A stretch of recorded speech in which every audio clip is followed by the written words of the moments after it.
Bueno, buenos días a todos. Este webinar es especial, ya que no es el primer webinar que no está enfocado exclusivamente dentro de la plataforma, sino en algo que está alrededor de ella y que nos genera quizás un poquito de ansiedad, que es qué hacer al enfrentarnos a una fiscalización.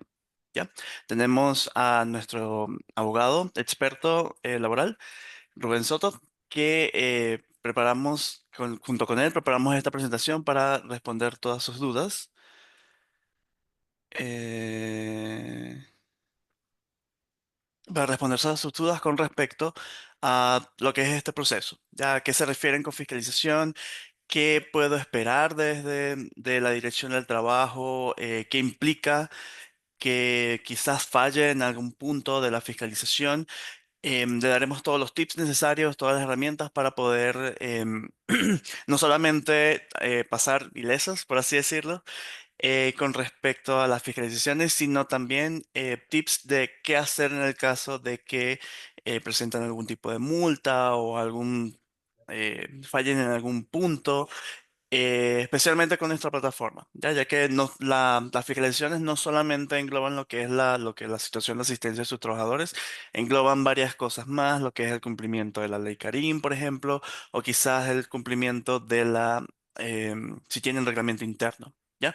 Entonces, este webinar es para englobar toda esa información y darles a ustedes las herramientas necesarias para poder abordarlo de manera rápida, concisa y que no tengan ningún problema en el proceso. ¿Ya? Entonces, sin más preámbulos, porque sabemos que es un tema que puede tomar un tiempo explicarse, que puede generar muchas dudas, vamos a empezar entonces con nuestro webinar. Si le doy al paso ahora a Rubén Soto. Nosotros estaremos respondiendo preguntas dentro en el chat. Si quieres pueden dejar sus preguntas ahí. Nosotros las vamos a ir respondiendo a medida que vayamos avanzando. Quizás al final elegir algunas preguntas para poder responder al final. ¿Vale? Entonces, sin más preámbulo, Rubén, te dejo el mando. Gracias, Eric, gracias a todos y todas por participar y unirse hoy día en este webinar, que como decía Eric, algo nuevo, no lo habíamos hecho en colaboración con Workera, que más allá de que tengan dudas probablemente legítimas en torno a cómo responde Workera en cuanto a su sistema de documentación frente a los requerimientos de la ADT, y ahí estarán para contestar sus dudas. Queremos enfocarlo fundamentalmente en lo que es una fiscalización de la Dirección del Trabajo, qué es lo que es, cómo funciona, recomendaciones les podemos dar, en particularmente yo como abogado que tengo experiencia asesorando a compañías en temas laborales, que surgen no solo, por lo tanto, solo desde lo legal, sino que también desde la práctica eh, y de lo que hacemos nosotros con nuestros clientes. Entonces acá la idea es entregarles como una propuesta de valor, no solamente en la ley, más, que de hecho se las vamos, creo que esta presentación se la van a compartir. Nosotros le citamos ahí donde están las normas, donde pueden obtener los recursos. Por ejemplo, hay dos recursos bastante relevantes que muchas empresas, personas no lo saben, que son el manual de procedimiento de la inspección del trabajo, definido paso por paso, que exige la ley de la reforma de la Dirección del Trabajo hace un par de años atrás, lo dictaron era cuasi secreto, uno no sabía cómo funcionaba la ADT, cómo fiscalizaba, cuáles eran los criterios. Por ejemplo, hay un sistema bastante complejo que supera probablemente una explicación de hoy día de cómo se determina la gravedad de las multas, qué se pondera, qué no. Entonces, eso están todo ahí en ese manual. Entonces, ahí ustedes lo pueden consultar, lo pueden revisar, nosotros les mandamos el link en la presentación. Y luego está la parte de la bajada, que también es algo más relevante que siempre nos preguntan las compañías. Por eso más que ir a resolver cuál es la multa por no tener el contrato de trabajo al día, o cuál es la multa por no tener, no sé, el reglamento interno con la modificación de la ley Cari, que ahí también está el recurso, también está lo que los abogados hablamos del multero, justamente del detalle de las multas que puede aplicar la Dirección del Trabajo, eso también está, también se lo vamos a compartir. Entonces, la idea más que hablar ese detalle específico es hablar como de lo macro, de los conceptos, de cómo funciona, de ciertas prácticas que son buenas, tips, si queremos verlo de esa manera, que van surgiendo y que nosotros les podemos proponer y comentar a partir, como le insisto, de la experiencia, sobre todo. Más allá también, obviamente, de un conocimiento de la ley. Quizás ese es uno de los principales elementos que es bueno que las compañías, a veces pequeñas, no lo tienen en consideración de que no todo lo que la Dirección del Trabajo o sus fiscalizadores les digan es lo que hay que hacer. Existen vías justamente para impugnarlo, plantearlo, exponerlo durante la fiscalización y su etapa. Bueno, dicho eso, la idea hoy día, vamos a conversar, vamos a dejar un tiempo para las preguntas y respuestas, dado que son varias personas hoy día, más de 150 personas, vamos a dejar las preguntas para el final. eh, Vamos a dejar unos 20 minutos para contestar preguntas que ustedes puedan tener, sea desde lo técnico, desde Workera, o sea de lo legal que yo les pueda comentar. Así que comencemos.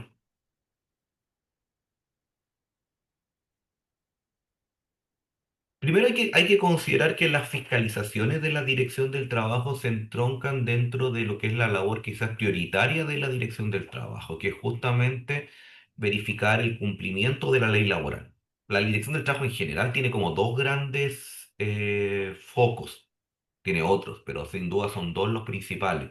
Una, interpretar la ley laboral. Por eso es muy común que incluso en la página de dirección del trabajo o si tienen ustedes asesoría de abogados, muchas veces cuando hacen una pregunta de carácter legal, no sé, ley de 40 horas, decreto 44, bueno, el decreto 44 en realidad es más bien de higiene y seguridad, pero también la dirección del trabajo tiene ciertas respuestas por ahí.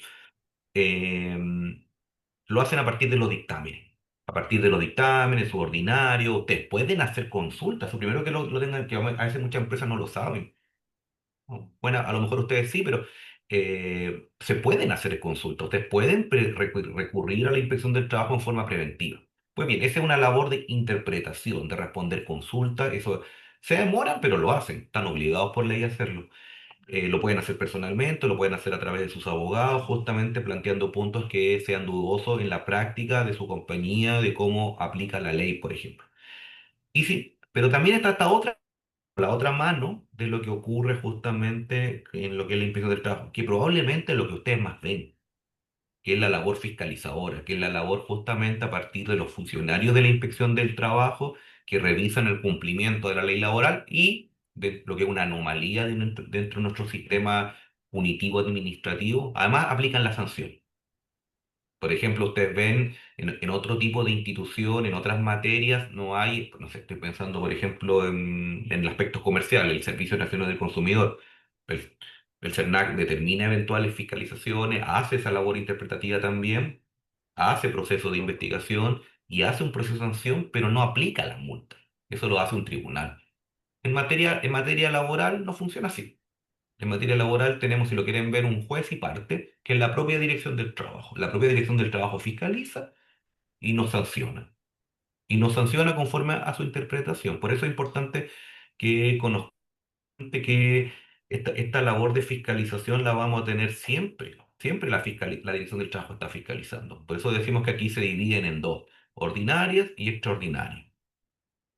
Si ustedes revisan el manual, que bueno, en las próximas slides le voy a dar el link para que lo tengan allí, eh, hace una gran distingo, pero este es como al final del día lo relevante. La Dirección del Trabajo está haciendo fiscalizaciones regularmente. Lo anuncia el ministro, la ministra, lo anuncia el director, el directora del trabajo. Por ejemplo, a propósito de leyes nuevas. Ley de Karim, ley 40 horas, el de 44, lo que fue el teletrabajo, ya pasaron unos años, hace no nos acordamos de eso. Pues bien, la Dirección del Trabajo está haciendo estas fiscalizaciones, sean ordinarias generales, incluso aliadas. Hace unos años atrás me acuerdo hubo un acuerdo con impuestos internos donde vincularon base de datos y empezaron a fiscalizar aleatoriamente a las empresas que tenían recurrentemente prestadores de servicios para verificar la laboralidad de esos vínculos contractuales con estas personas, con estos prestadores. Entonces, están haciendo esto normalmente. Y la otra opción son extraordinarias, que son fundamentalmente porque hay un reclamo, porque hay una denuncia, porque pasó algo concreto. Eh, También puede ser de oficio, sin duda, pero no sé, pasa alguna noticia, hay un accidente, a veces interviene hasta el presidente de la República o algún ministro, bueno, ella actúa de oficio y por eso es extraordinario. Eh, y ahí la denuncia es un punto bien relevante que como compañía a lo mejor no lo tienen quizás tan internalizado. En Chile se protege la posibilidad que las personas hagan reclamo a la inspección del trabajo, hagan una denuncia. Eso es lo que se llama justamente la garantía de indemnidad, que es el derecho que tienen los trabajadores a no sufrir represalias como consecuencia de haber actuado ante la Dirección del Trabajo o ante en este caso los tribunales. También será en el caso de ser testigo, por ejemplo.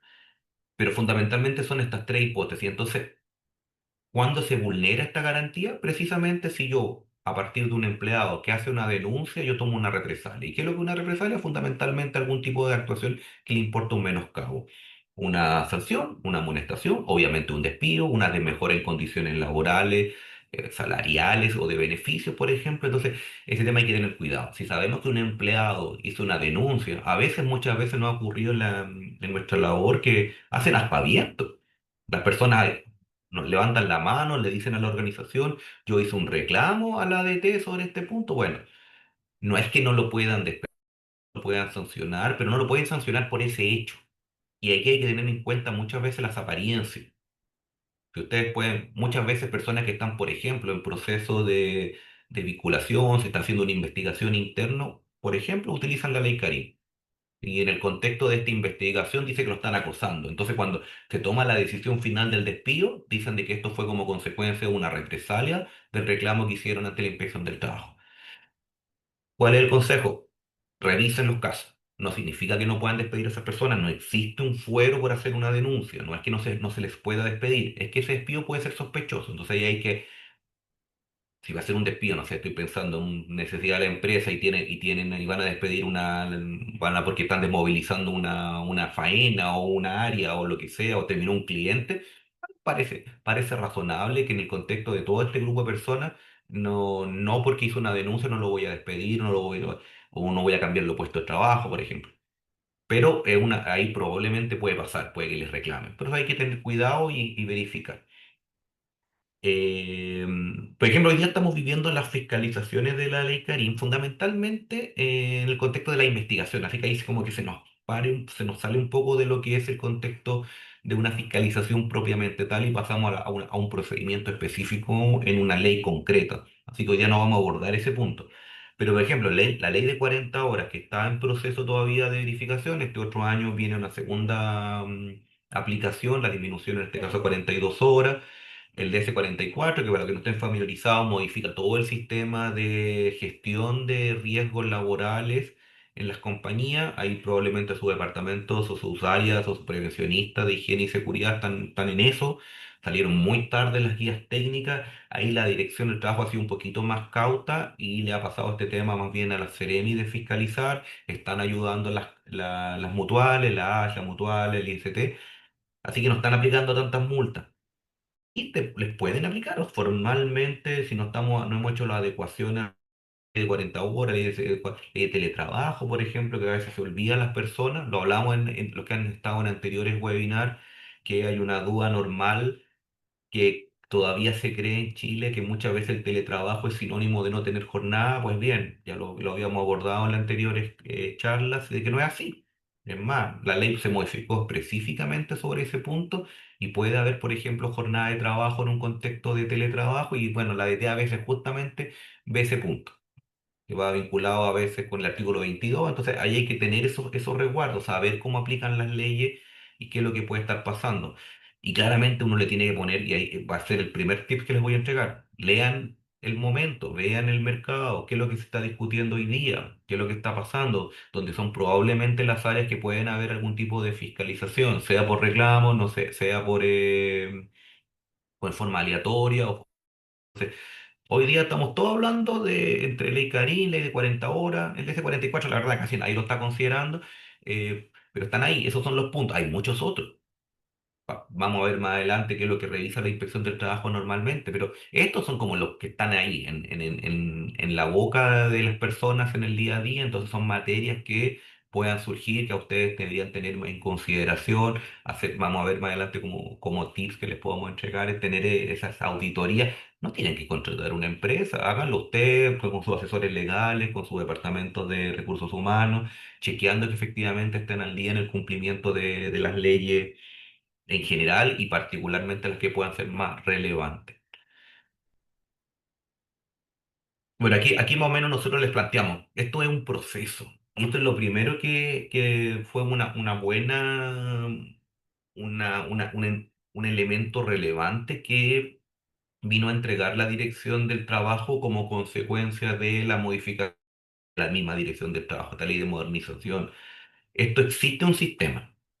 Esto no es arbitrario, esto no es sin plazos, esto está regulado con ciertas etapas, una fase de activación, donde se prepara el caso, que probablemente ustedes no lo ven porque eso está dentro de la interna dirección del trabajo, pero sí hay una parte investigativa.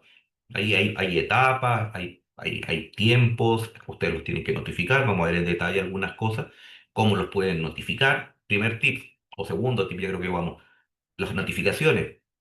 Los correos, por ejemplo, la ley de modernización de la dirección del trabajo y la ley en general de modernización del Estado, que todavía está pendiente, van hacia las notificaciones electrónicas.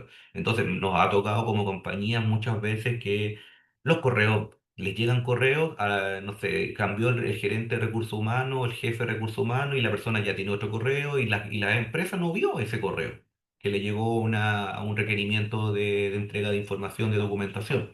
Ojo con eso. Tengan correos ojalá genéricos que los puedan utilizar muchas personas, que los tengan ahí para que los puedan revisar, no se les vayan a pasar, porque hay plazos, hay cumplimiento es sancionable en sí mismo el no entregar la documentación laboral, no solamente no tenerla, sino que también no entregar. Entonces, ese tema con las notificaciones va a ser muy relevante. ¿También los pueden notificar por carta? Sí, pero la verdad hoy día las notificaciones las están haciendo mayoritariamente por correo electrónico. Entonces ahí revisen los filtros de spam, por ejemplo. Me tocó un cliente alguna vez que le llegaban al spam y no los veía. Es más, la multa le llegó. Nos enteramos que tenía una multa cuando apareció en DICOM. Entonces, ojo con eso. Eso es bien relevante. Em, bueno, como les digo, en esta etapa de investigación la vamos a ver un poquito más en detalle, hay todo un proceso que se tiene que desarrollar, ustedes tienen ciertos derechos, primero les tienen que informar precisamente de cuáles son sus derechos, tienen que autorizar que se haga la investigación. Ahora, negarse a hacer una investigación, a participar, trae consecuencias, pero formalmente los tienen que invitar y ustedes tienen que aceptar que justamente se haga esta investigación y que van a entregar esta documentación e información que les vayan a ir requiriendo. No significa que le tengan que entregar todo.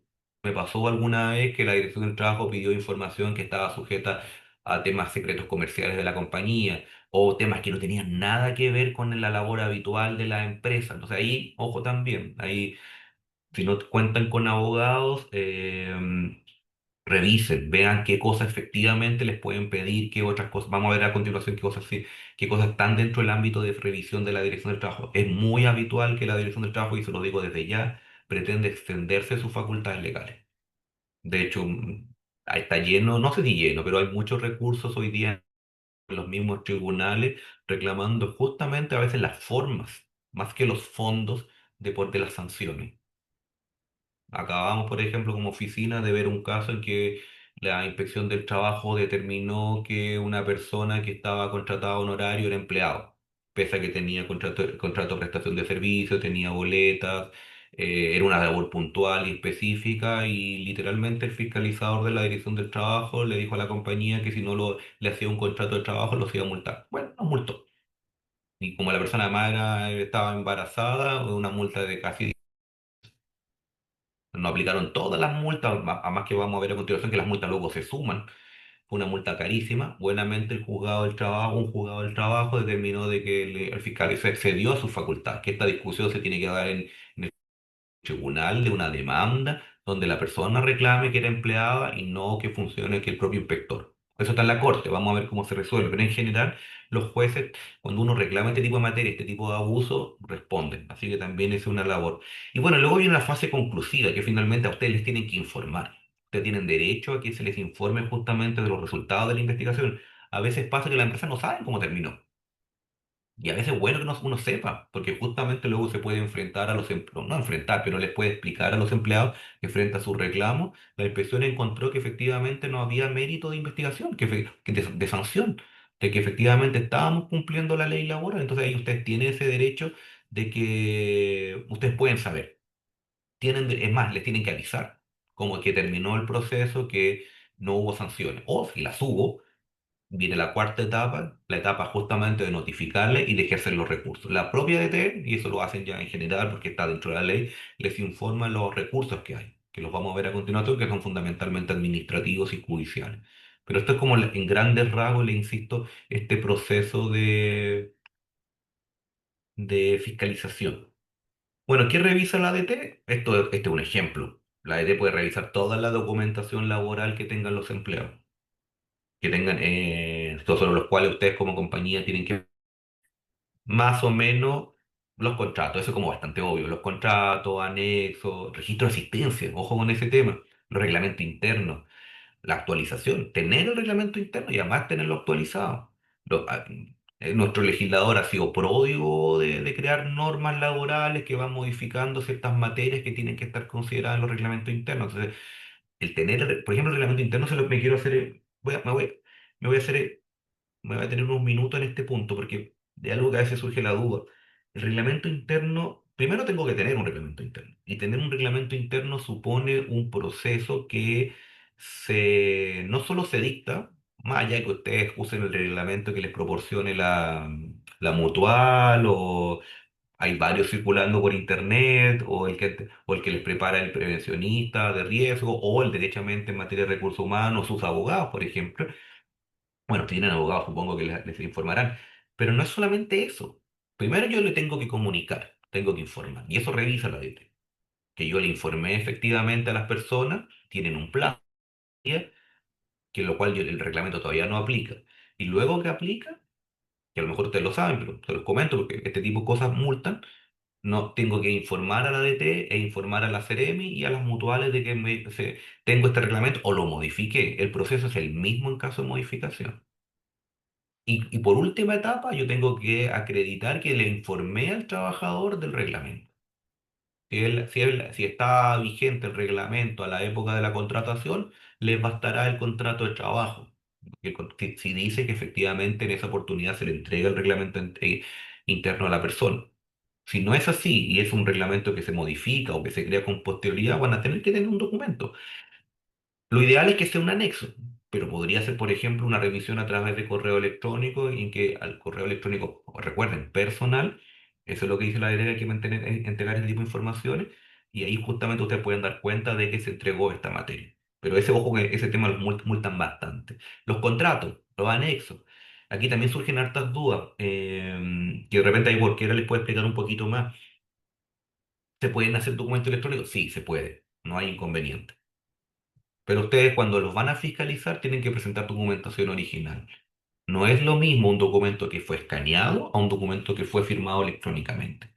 Si el documento fue firmado físicamente, tienen que tener el documento presencial, físico. Y se los van a pedir. Salvo, que lo vamos a ver a continuación, que sean estas fiscalizaciones remotas, que hoy día prácticamente post pandemia ya no se están utilizando, pero todavía excepcionalmente podría aplicarse. Pero en principio hay que tener documentaciones originales. Ahora, si los documentos fueron originalmente suscritos en forma electrónica, que eso es válido, en ese caso no hay inconveniente y se puede subir el archivo.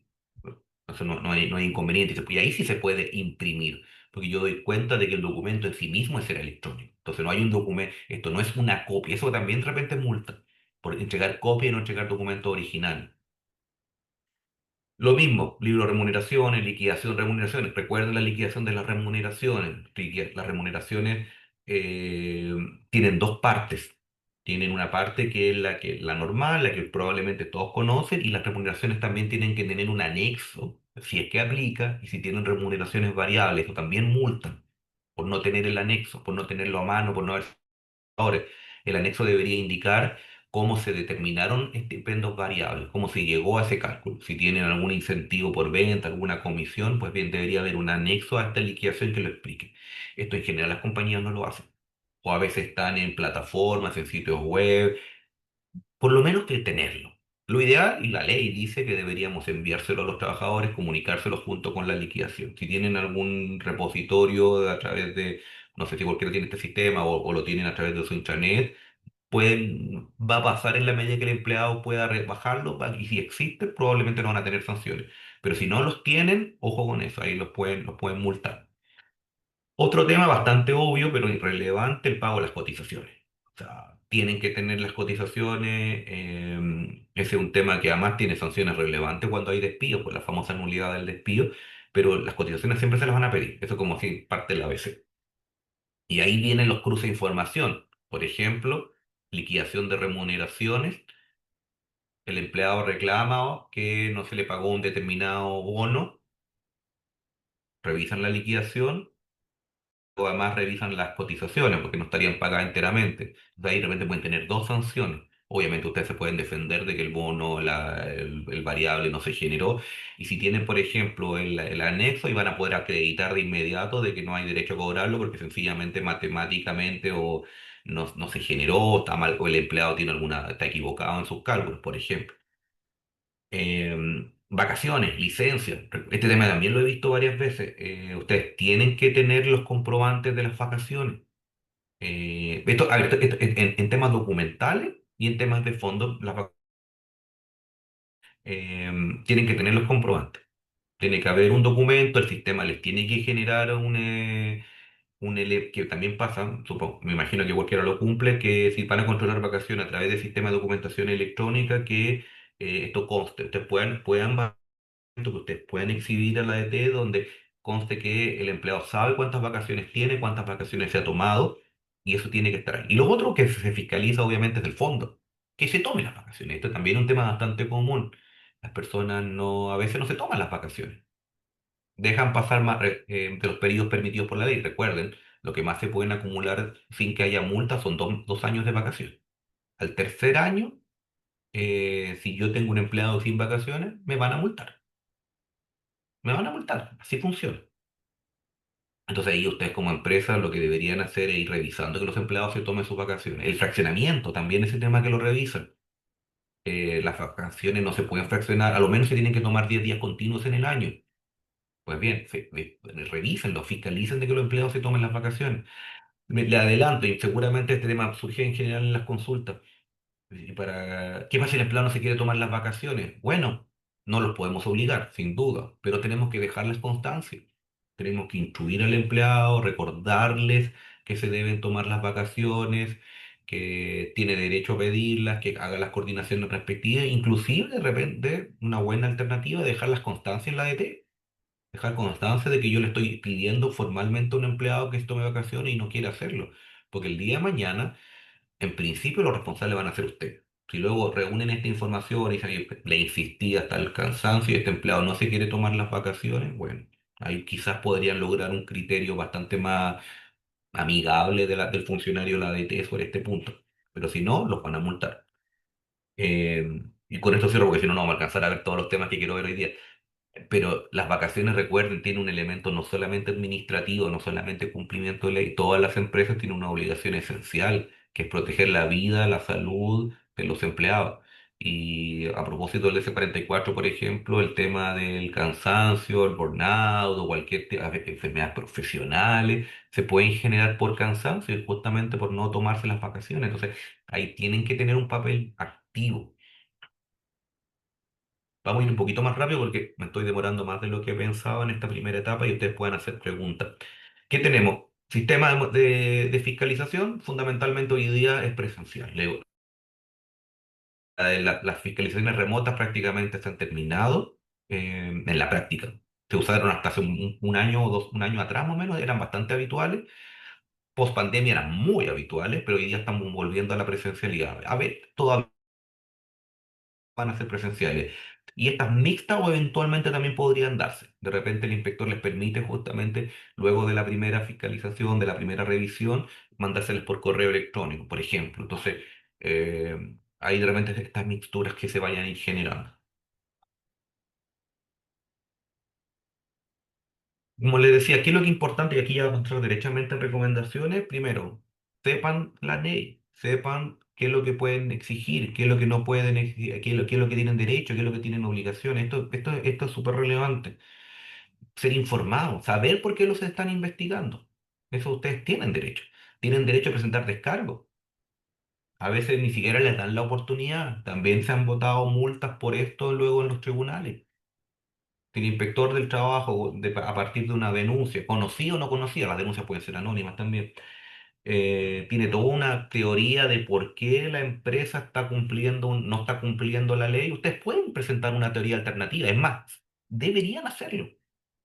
Formulado, no les van a dar quizás la oportunidad, deberían hacerlo, es su derecho. Pero Por ejemplo, elaboren un caso, elaboren una propuesta alternativa de explicar por qué no hay no hay una sanción o no debería haber una sanción y ustedes están cumpliendo la ley. Si, por ejemplo, estamos hablando de un bono, de por qué no aplicó el bono, pueden ir más allá de lo que les pida. Aquí no es reactivo, ustedes deberían tener un papel proactivo y propositivo, elaborar una teoría alterna de por qué se está cumpliendo la ley laboral. Háganlo, es bastante recomendable. A veces no les van a dar la instancia, pero una de las obligaciones que tenía el fiscalizador es informar sus correos electrónicos. Si no lo hizo, pueden mandarlo al correo a la unidad de parte, pueden ir presencialmente, entregar más información que la que le están pidiendo, eso es posible. Deberes, facilitar la investigación. Insisto, ustedes podrían negarse, pero si los niegan, los van a multar.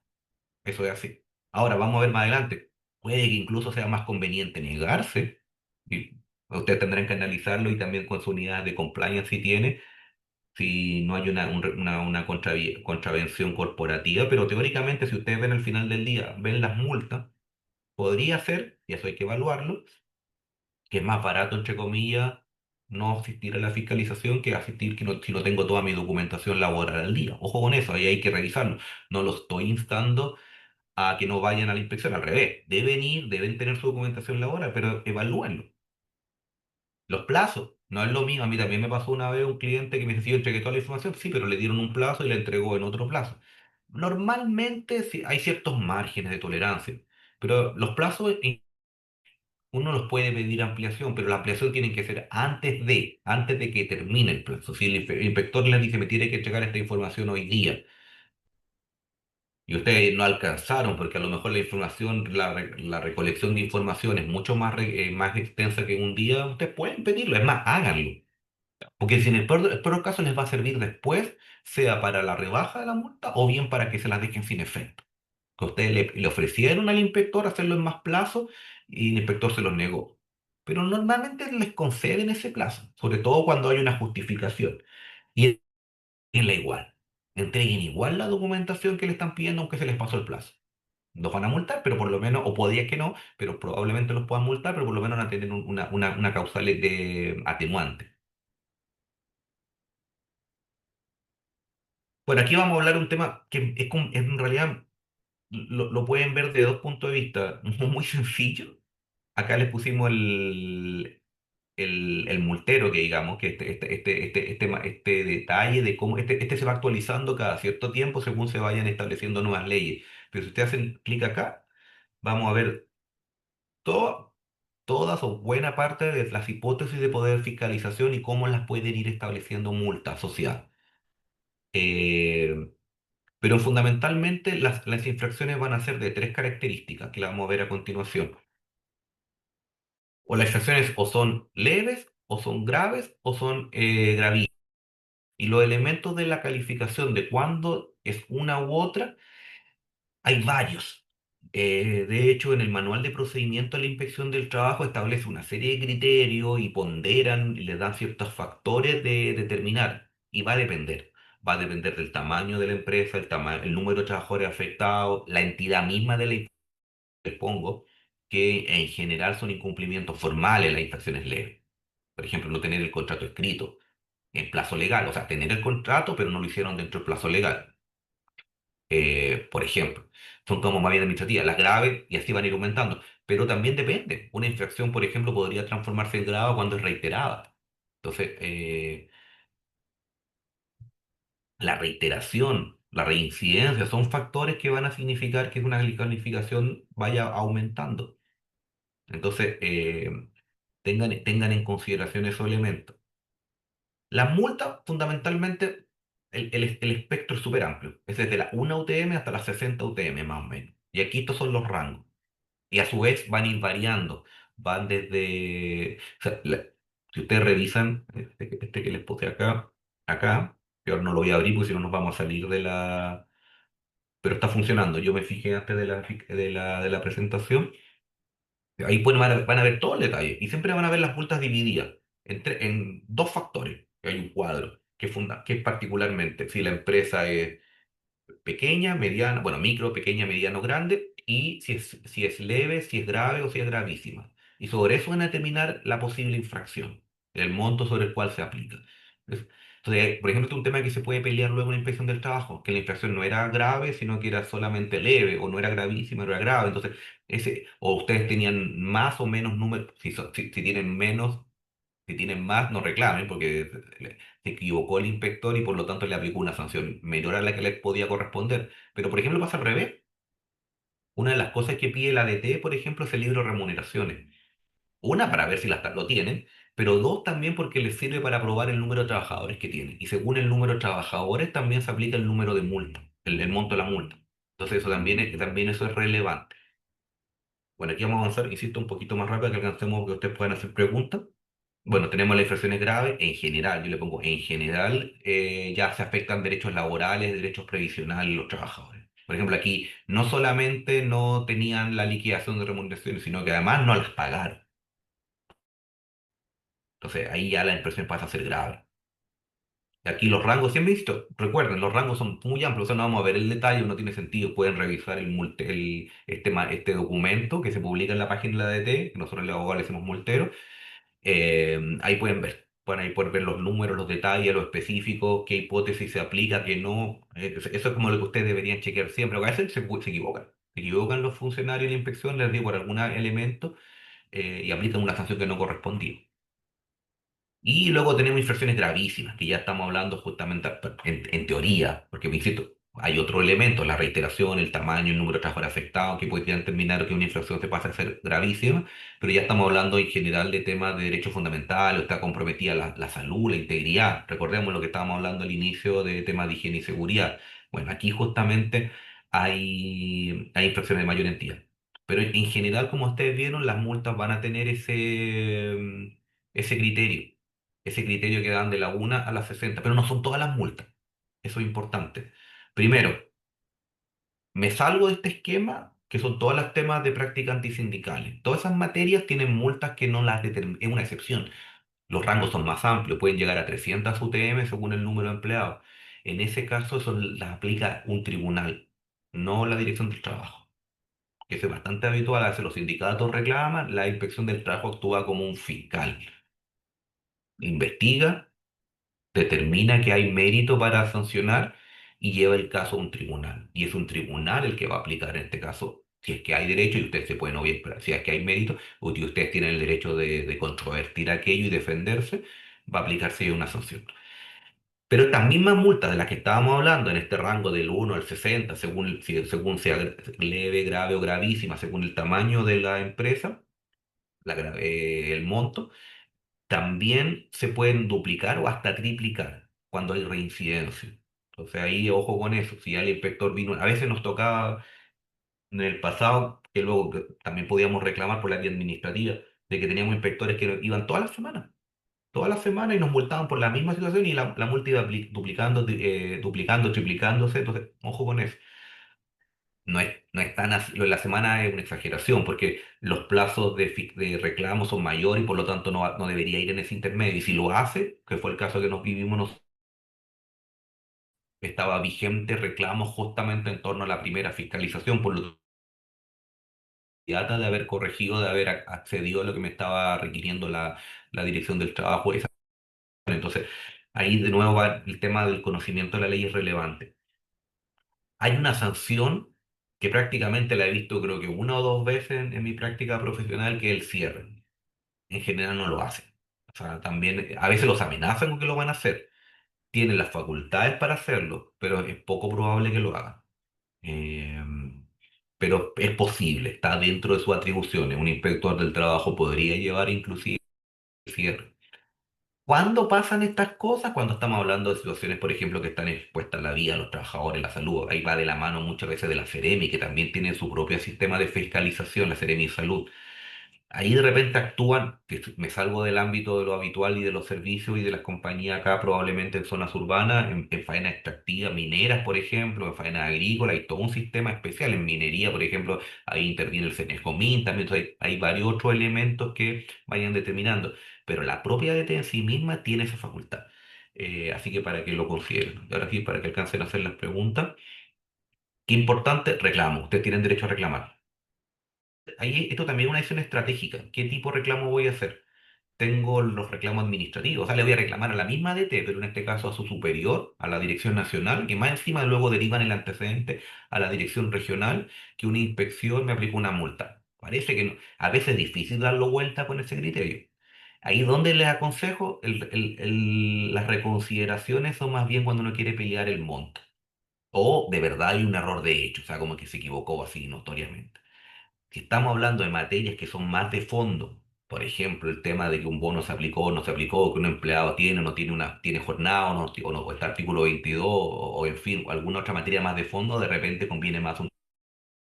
Es más, muchas veces se pierden los reclamos ante los tribunales que las empresas reclamaron previamente en forma administrativa y no en forma judicial, porque luego uno puede volver a reclamar judicialmente en contra de la reconsideración, sí, se puede, pero se limita mucho el ámbito de competencia de los tribunales, entonces ahí también hay que tener cuidado, ¿qué recurso voy a elegir? ¿El administrativo? Que lo entiendo, es gratis, entonces muchas veces las empresas dicen, opto por este, que puede ser la mejor opción, sobre todo si estamos hablando de multas bajas o multas que de verdad ustedes saben que se verificaron y que incumplieron la ley, o bien, si ya estamos hablando de multas más complejas, quizá un reclamo judicial, que obviamente necesitan abogados, sin duda, y eso también encarece la solución. Si el abogado les va a terminar cobrando más que la multa, quizás no es la mejor opción, pero a veces la multa apalanca un posible reclamo posterior de un empleado y una demanda laboral. Entonces ahí de repente, aunque la multa sea baja, quizá hay que darle esa vuelta, ese análisis legal.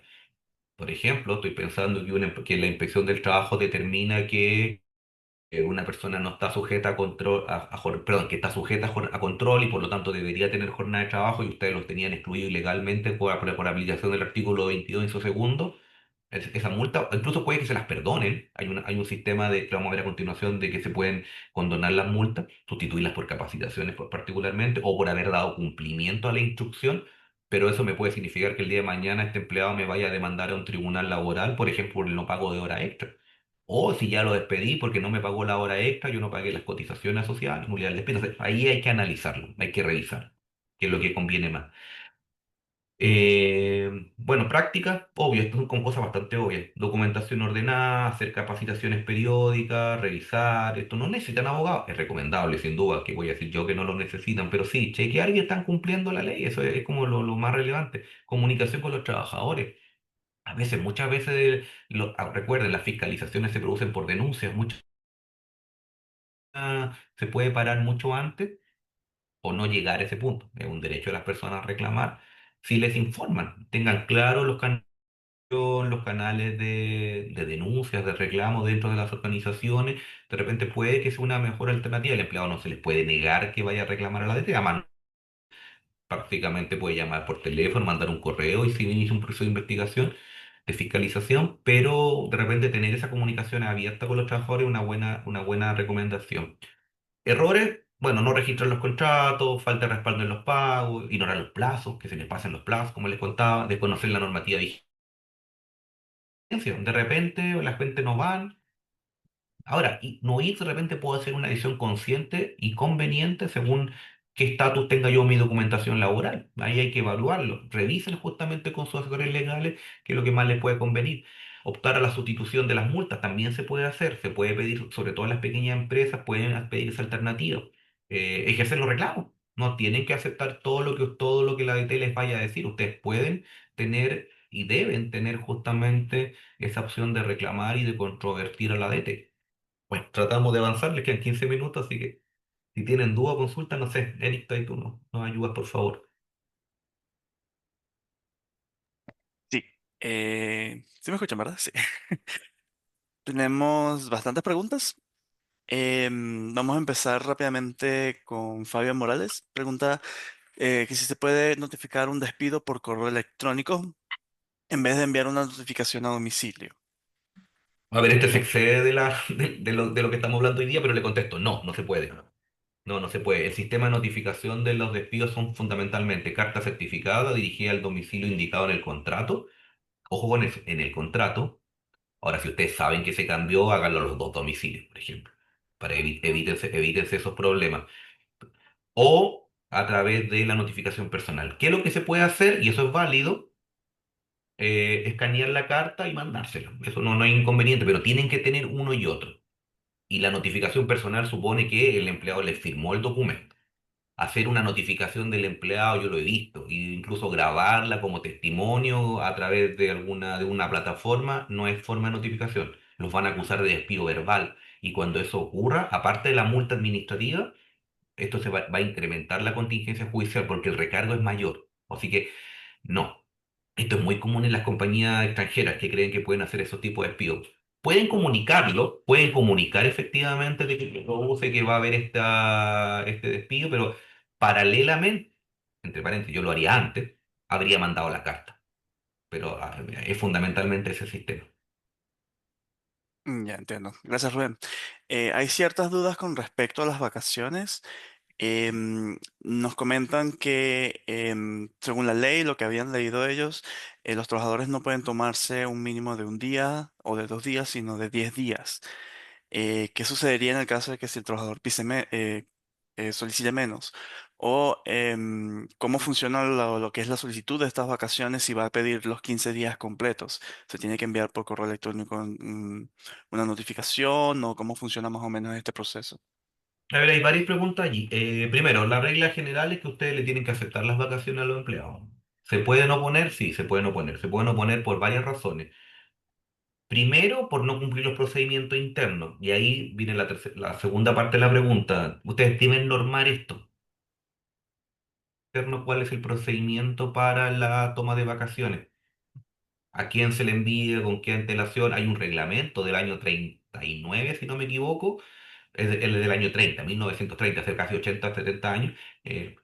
O casi 90 años, que está vigente, que ahí tiene normas mínimas, pero sobre esas normas ustedes pueden regular, obviamente, pueden establecer que hay que mandar un correo electrónico a la jefatura o a recursos humanos, eso se puede regular. Eh, mm, hay temas de fondo que se pueden dar, si hay ciertas reglas que según el número de empleados que están disponibles o no en la sección o departamento en la cual labora el empleado para ponerse por de fondo, sí, pero hay que tener harto cuidado con eso. Pero regla general, insisto, es general, hay casos excepcionales, ustedes se pueden oponer, perdón, tienen que aceptarlas, pero se pueden oponer. Y eso va también con el número de los días. Lo que les decía, y creo que la persona lo dijo bien, las personas deberían tomarse lo menos 10 días, pero no los puedo obligar a que se tomen los 10 días. Ni los puedo decir, no, tú te tomaste solo uno, por lo tanto no te voy a dar las vacaciones. No, tiene derecho a tomarse las vacaciones. Obviamente hay que instruirlo de que está pendiente que se tome a lo menos 10 días consecutivos. Y ahí las constancias documentales son relevantes, lo que le decía al principio. Hagan ok, te vas a tomar los 10 que te faltan, o sobre todo si tienes más de periodo acumulado, porque el día de mañana eso es lo que los puede salvar a ustedes de multas o de, incluso, insisto, de acciones judiciales, que el empleado alegue está sometido a una enfermedad profesional producto de la falta de descanso. Oye, mira, te ofrecí todas las oportunidades que te tomes vacaciones y tú no te las querías tomar. Esa va a ser su mejor defensa.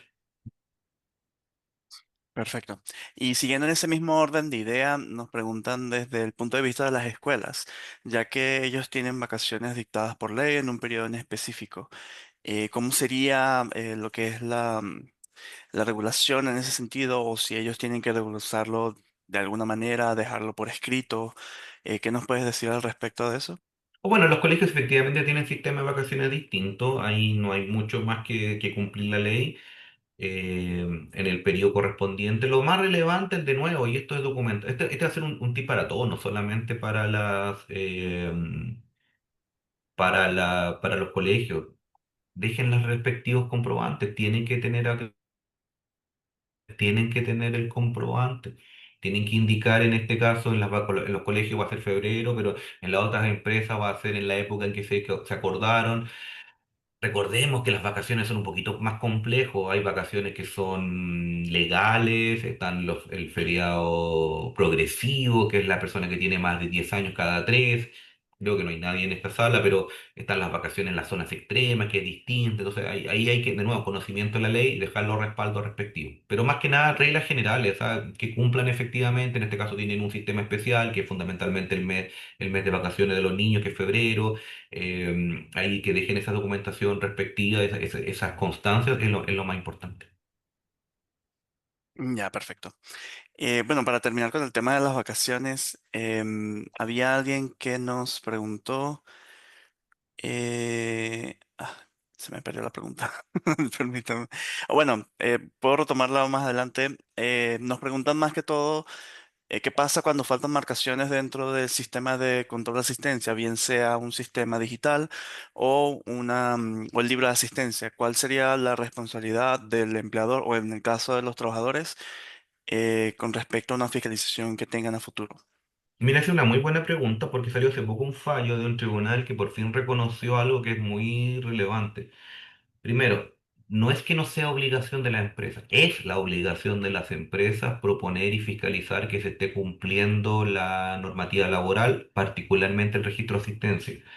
Pero también tiene una obligación los empleados de registrar su asistencia. Entonces, una forma justamente de ustedes excusarse el día de mañana frente a una multa o una demanda, insisto, este tema tiene dos áreas, la multa a la DT o demanda ante tribunal el día de mañana, que se pueden dar incluso con una relación laboral vigente, es a través de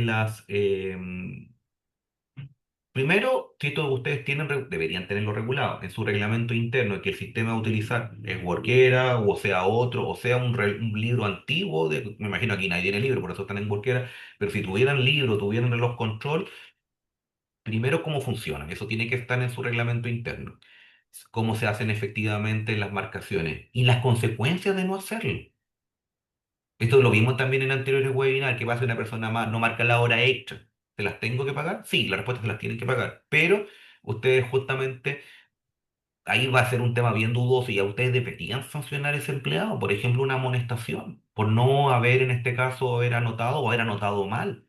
Antiguamente en el pasado cuando las personas se equivocaban, por ejemplo, y marcaban un día que no correspondía en los registros electrónicos, nosotros como abogados lo que le recomendábamos era que dejar una constancia escrita, casi una especie, no le digamos anexo, porque no es un anexo, pero un documento en que firme que el empleado reconoce que se equivocó y que el día, no sé, estoy inventando, no trabajó el 3 sino que el 4 porque ni siquiera ha llegado, sino que en realidad era el 3 y por lo tanto se equivocó y vamos a enmendar el libro. Acá probablemente la tecnología, es más, el reglamento establece correcciones y se pueden hacer, es bueno dejar esa documentación. Insisto, y si no, esas constancias de que se están haciendo correcciones. Y eventualmente sancionar a ese empleado. Hoy te tiene la obligación de hacer la marcación, no la hizo, lo sanciono. No, es un despido, una estación que puede ser verbal o puede ser escrita. Perfecto. Bueno, continuando un poco más con algunas dudas con respecto a los documentos, de cómo deben almacenarse. Alejandra nos pregunta si tiene una sucursal en Antofagasta y el contrato original obviamente está en esta sucursal y dejan una copia en Santiago. ¿Cómo manejarían eso? ¿Tendrían que tener una copia digital o deben solicitar una copia en físico de de este documento? ¿Cómo manejarían A ver, sí, eh, sí, gracias, Eric. A ver, documentos electrónicos justamente solucionan varios de estos problemas, pero si son documentos físicos, primero deberían tener centralización de documentos, tienen que hacer la autorización a la ADT, porque la ADT va a fiscalizar en el lugar donde están prestándose los servicios. Si tienen estas autorizaciones, pueden tener copias efectivamente distintas y no los originales. Entonces, eso se puede hacer, pero hay que hacer esa solicitud. Y con insisto, ahora con documentos electrónicos se soluciona bastante este problema a través justamente de esa alternativa. Entonces, ahí tienen una buena opción, pero la centralización sigue existiendo como alternativa y tiene, sobre todo en las empresas que tienen varias faenas, varias sucursales, que por ejemplo, les contaba el caso anterior de empresas mineras, que sus sedes están acá en Santiago, pero las faenas están en el norte, entonces ahí hay que tener ese sistema. Perfecto. Bueno, con respecto al reglamento interno, Miriam nos pregunta si este se tiene que ir actualizando constantemente o con uno solo es suficiente. Quizás también recalcar, porque hay como varias preguntas relacionadas que hemos respondido con lo que es el reglamento interno. Si puedas recalcar un poco en eso, qué papel jugaría este reglamento en lo que es la fiscalización. A ver, primero, el reglamento es mucho más importante que cumplir una norma. El reglamento interno son las directrices que tiene su organización, los empleados deben cumplir. Hay muchas compañías que, sobre todo las empresas globales que están en múltiples países, tienen políticas, pero las veces las compañías locales obvían eso. Y las políticas, los procedimientos existen porque le dan certeza a los empleados cumplir y a las empresas les permiten el día de mañana de que se verifiquen ciertas normas y principios, valores que a veces como organización le que utilizamos para desarrollar nuestras funciones. Por ejemplo, estoy pensando en compañías que tienen ciertas actuaciones, ciertos giros donde hay ciertos elementos que puedan ser relevantes que los empleados tengan que cumplir. Bueno, esto se hace justamente a través del reglamento interno. Entonces, primero, el reglamento interno no debería ser un mero check por tenerlo. Debería según las cosas que vayan ocurriendo, tanto en la parte de higiene y seguridad, con mayor razón. Por ejemplo, el DS-44 nos dice que no es mía, ahí trabajan en la medida que ustedes están verificando que está ocurriendo un determinado situación que pone en peligro los trabajos, por ejemplo, ocurrió un accidente por X. Yo debería corregir efectivamente mi reglamento en mi mapa de riesgo y informarle a los trabajadores que ese X era peligroso, porque es una realidad, es dinámico el reglamento interno. En la parte interna también, si yo veo que se están incumpliendo de determinadas maneras, yo debería ir actualizando esa materia. Y luego están las modificaciones obligatorias, así que tu pregunta es, no, el reglamento interno no es una vez, el reglamento se tiene conforme a lo menos las obligaciones legales que vayan surgiendo. Por ejemplo, la última gran modificación que tuvo un reglamento interno es la ley Carí. La ley Carí nos obliga a modificar nuestro reglamento interno y a tener en ese documento los protocolos de investigación y sanción del acoso laboral y sexual. Pero así han habido otras leyes. Entonces, si ustedes tienen un reglamento interno de hace 10 años, créanme que ese reglamento no va a estar vigente y los van a multar. Entonces, uno, eso es lo mismo que con los contratos o con cualquier otra documentación. Ustedes la tienen que tener, pero además la tienen que tener actualizada. Los contratos, por ejemplo. Tengo el contrato que el señor o señora firmó hace 20 años atrás, pero en el intermedio han habido una serie de cambios, puesto de trabajo, remuneración, beneficios. Obviamente, no solo tengo que tener actualizado. Y me van a multar igual por no tener el contrato que por... Bueno, en realidad la multa es un poco más grande por no tener el contrato, pero también es sancionado eso actualizando el reglamento, el contrato de trabajo. Lo mismo ocurre con el reglamento interno. El reglamento interno ustedes lo deberían tener actualizado. Uno, por obligación legal y dos, porque también es conveniente. El reglamento interno muchas veces nos va a servir, sobre todo compañías locales que no tienen políticas o procedimientos justamente para regular estas materias. Lo vimos en un webinar anterior, por ejemplo, el manejo de la cómo funciona, cómo se autorizan, quiénes son los responsables, qué pasa con, con la jefatura, todo eso debería estar en el reglamento interno. Entonces el reglamento interno tiene un papel y sí debería, importante en la organización y sí debería estar actualizado. Y si no, además lo van a multar, insisto. Pero a lo menos deberían fiscalizar y chequear de que está a lo menos al día con la ley vigente. Y si tiene un reglamento interno, por ejemplo, hace 2 años ya no va a estar vigente, le digo desde ya, porque no va a haber incorporado la ley Carín, por ejemplo, que fue una modificación relevante. Ya, muchas gracias, Rubén. Vamos a responder una última pregunta, ya que estamos sobre la hora, y es con respecto a las licencias médicas. Tenemos varios casos de personas de que tienen personal de, por lo menos un caso de que necesitan terminar el contrato de esta persona y como está en licencia médica no saben qué hacer. Y el otro caso es de una mujer embarazada, una señorita que salió embarazada durante el periodo de plazo, su contrato es de plazo fijo y obviamente está en su postnatal y todo lo que corresponde. ¿Qué hacer en estos casos de que la licencia médica se interpone quizás en este proceso de desvinculación de los trabajadores? A ver, sale del tema de la fiscalización, pero encantado de responderlo. A ver, dos puntos. La licencia médica es fundamentalmente el derecho a descanso y a propósito de lo que estamos viviendo hoy día y la coyuntura de mal uso de la licencia, para que el empleado descanse. Y la ley me permite, perdón, la ley no me permite despedir una persona específicamente por una causal, que es la causal de necesidades de la empresa durante una licencia. Es decir, si tengo licencia médica, no puedo despedir una persona por esta causal, que es el artículo 161. ¿Esto qué significa? Que la puedo despedir por otra causa. Entonces, lo primero, no es facultad. Tengo que tener fundamento, por cierto, si no me voy a exponer a un riesgo, pero ¿yo puedo despedir a una persona por otra causa? Sí, la pueden despedir. Y la pueden despedir desde los casos de despido disciplinario del artículo 160, que es algún incumplimiento del contrato, o por ejemplo, durante el periodo de licencia descubrimos, voy a hacer una cosa muy exagerada, que la persona estaba robando, por ejemplo, malversación de capital, en fin, o algo que sea muy, muy grave. ¿Tengo que esperar que termine la licencia médica? No. Es más, debería hacerlo de inmediato, porque si no el día de mañana me van a acusar de perdón de la causal, que no actué debidamente y cuando yo pido me van a poner este tema formal como defensa en un juicio. Entonces, primero, ¿se puede despedir? Sí, se puede despedir. Lo que no se puede despedir es por necesidad de la empresa. Y eso también lleva al tema, por ejemplo, los plazos. Vencimiento de plazo, término de la hora o faena, o mutuos acuerdos. ¿Yo puedo llegar a un acuerdo con el trabajador para terminar el contrato durante la licencia médica? Sí, sí puedo.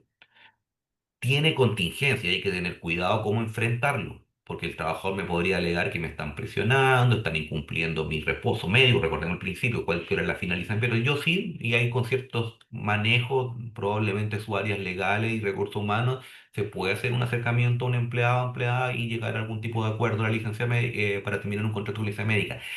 En el caso de la mujer embarazada o madre, ahí hay que tener primero que no apliquen los fueros, que no es tema de licencia, es un tema de fuero. Si hay fuero, es decir, y los que no lo saben, es la imposibilidad de separar a una persona como consecuencia de una decisión judicial.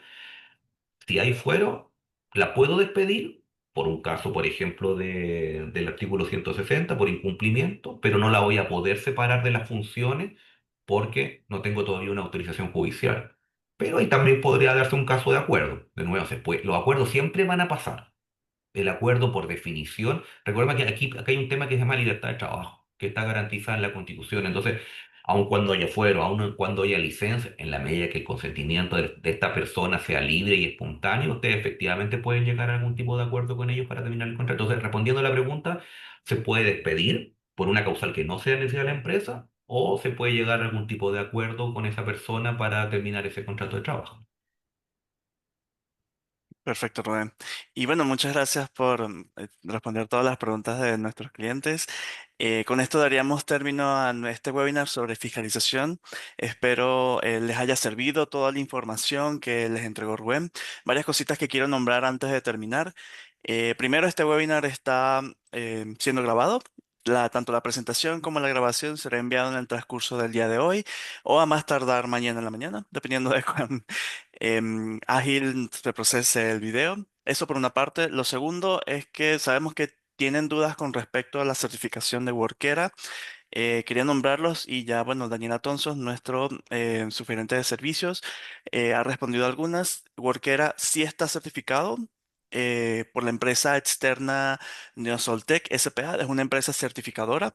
Esto quiere decir que estamos a un paso más allá de que estar completamente certificados. Lo único que falta es el trámite de autorización, de aprobación de la Dirección del Trabajo. ¿Ya?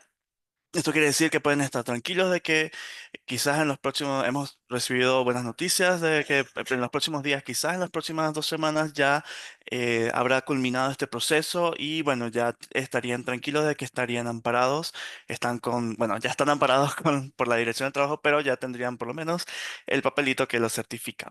¿Ya?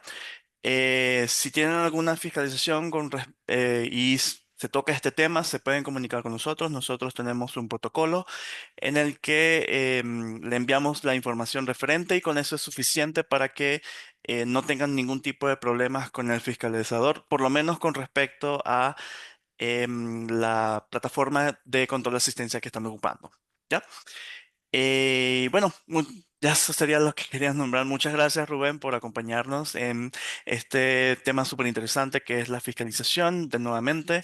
Espero que esto les haya ayudado a quizás calmar un poco las ansias en este periodo que obviamente estamos pasando todos, que es que la DT está empezando a fiscalizar muchas empresas. Y bueno, tal vez también sirva de preparación para el año que viene. Hubo una pregunta ahí de que cuando empieza a entrar en vigencia lo que es las 42 horas, es el 26 de abril del año 2026. ¿Ya? Entonces tenemos aproximadamente más, un poquito menos de un año para irnos preparando para este cambio de 2 horas menos en nuestra jornada. ¿Ya? Bueno, con eso nos despedimos todos. Mi nombre nuevamente es Eric Rivas, con Daniela Thompson y Rubén Soto. Espero que pasen una feliz Un feliz día, una feliz jornada y una feliz semana. Muchas gracias a todos por asistir y nos estamos viendo en el siguiente webinar. Muchas gracias a todos también. Hasta luego. Hasta luego.